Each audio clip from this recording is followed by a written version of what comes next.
Gold, trusted gold buyers. మీరు తాకట్టు పెట్టిన బంగారాన్ని విడిపించి ఈ రోజు ఉన్న మార్కెట్ ధరకు కొనబడను.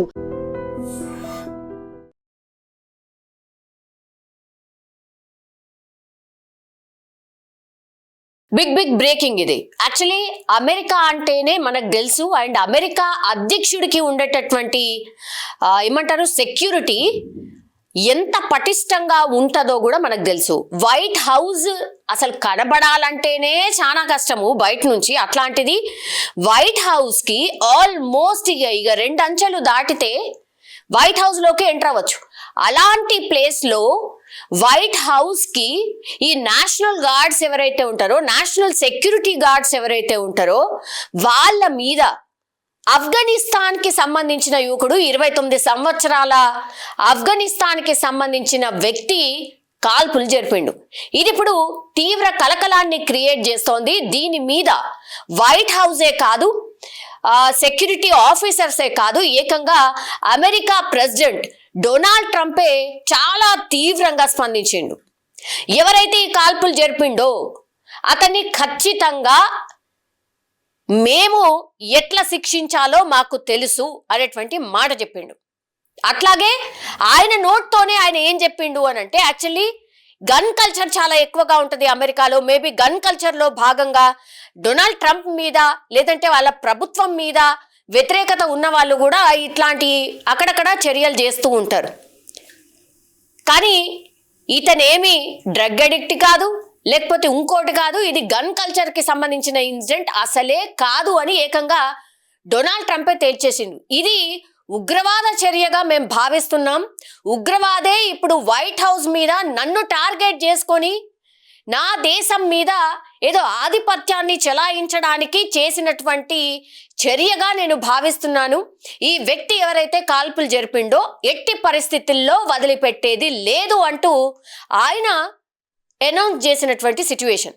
సో ఎక్కడ కూడా ఏ డౌట్ లేకుండా ఆయన ఉగ్రవాద చర్యగా దీన్ని అభివర్ణించిండు. అట్లాగే ఆ ఉగ్రవాద చర్యగానే ఆయన భావిస్తున్నాడు.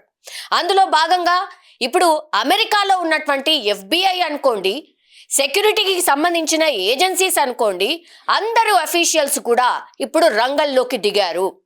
ఆ ఉగ్రవాది ఇప్పుడు డొనాల్డ్ ట్రంప్ అనౌన్స్ చేసాడు కాబట్టి ఉగ్రవాద చర్యగా మేము చూస్తున్నామని, ఆఫ్ఘనిస్తాన్ కి సంబంధించిన వ్యక్తి అక్కడి వరకు ఎట్లా చేరుకున్నాడు, అసలు ఎప్పటి నుంచి ఉంటున్నాడు, ఇదంతా కూడా ఆరా తీసినప్పుడు ప్రాథమికంగా ఇన్ఫర్మేషన్ ఏముంది అంటే 2021లోనే ఈ 29 సంవత్సరాల ఆఫ్ఘనిస్తాన్ కి సంబంధించిన వ్యక్తి అక్రమంగా అమెరికాలోకి ఎంట్రీ అయిండు.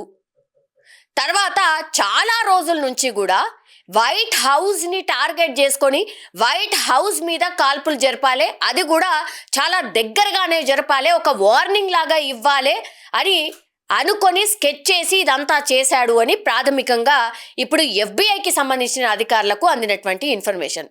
పోనీ అక్కడి వరకు అసలు ఎట్లా చేరుకున్నాడు? వైట్ హౌస్ దగ్గర చేరుకోవడం అంటే మామూలు విషయం కాదు.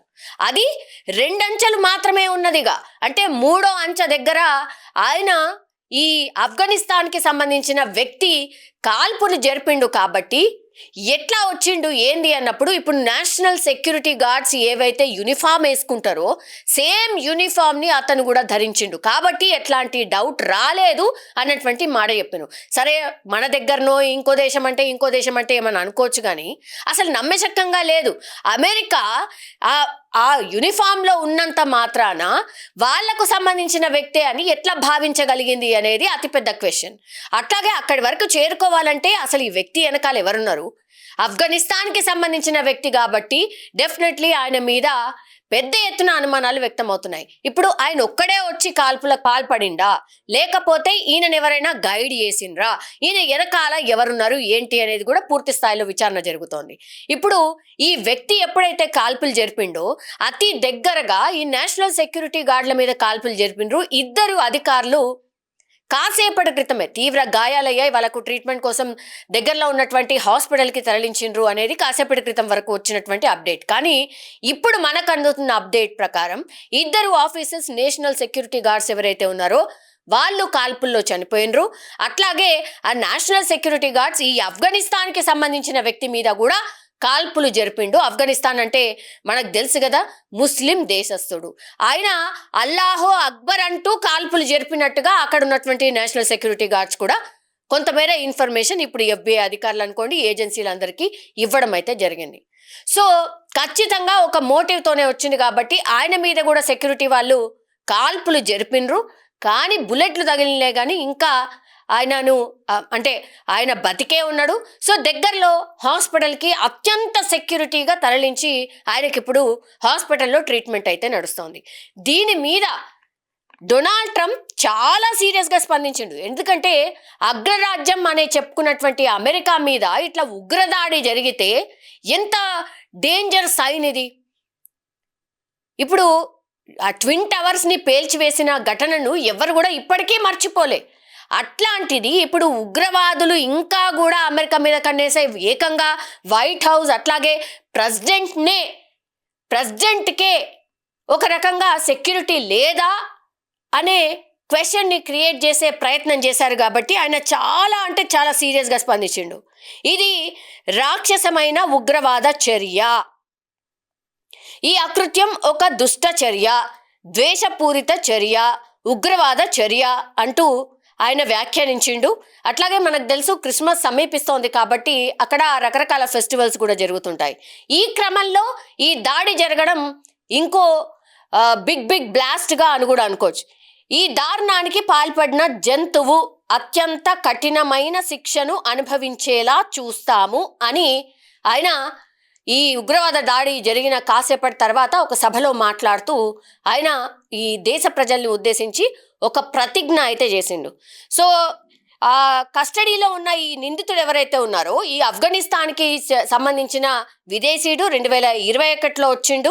సో రాజధాని నగరాన్ని రక్షించడానికి ఇంకా ఇప్పుడు 500 మంది అదనంగా సైనికులని ఇప్పుడు డిప్లాయ్ చేస్తున్నట్టుగా డొనాల్డ్ ట్రంప్ ఆ సభలోనే ప్రకటించడం జరిగింది. సో ఒక రకంగా అమెరికా మీద ఉగ్రవాద చర్య అనంటే ఇప్పుడు ప్రపంచ దేశాలన్నీ కూడా అటువైపు చూస్తాయి, మాట్లాడతాయి. ఎందుకంటే మన దేశం కూడా ఈ ఉగ్రవాద చర్యను కూడా అనుభవిస్తున్న దేశం మనది కాబట్టి ఇప్పుడు అగ్రరాజ్యం కూడా తిప్పలు తప్పలేదా? అగ్రరాజ్యంకి కూడా తప్పట్లేదు కదా.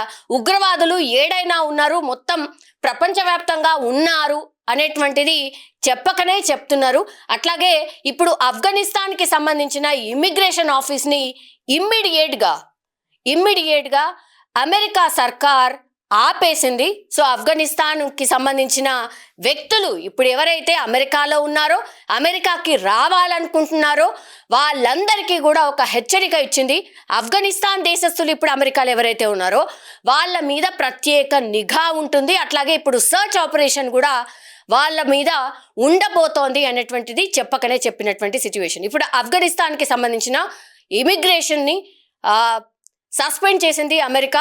ఎవరు కూడా ఆఫ్ఘనిస్తాన్కి సంబంధించిన దేశస్తులు ఇక మీదట అమెరికా ప్రస్తుతం అయితే రాలేరు అన్నటువంటి డిసిషన్ అయితే అమెరికా తీసుకున్న సిచ్యువేషన్ అయితే కనిపిస్తోంది. చాలా సీరియస్గా దీని మీద డొనాల్డ్ ట్రంప్ స్పందించారు కాబట్టి ఇంకేం నిజాలు బయటకు వస్తాయో వేచి చూడాల్సిందే. ఇప్పుడు అగ్రరాజ్యం అమెరికా మీద కూడా ఉగ్రవాది ఉగ్ర దాడి జరిగింది అంటే ఇప్పుడు ప్రపంచమంతా అమెరికా వైపు చూస్తున్న situation. And for more videos, Please subscribe to iDream. Please subscribe to iDream. Please subscribe iDream. And please subscribe to iDream.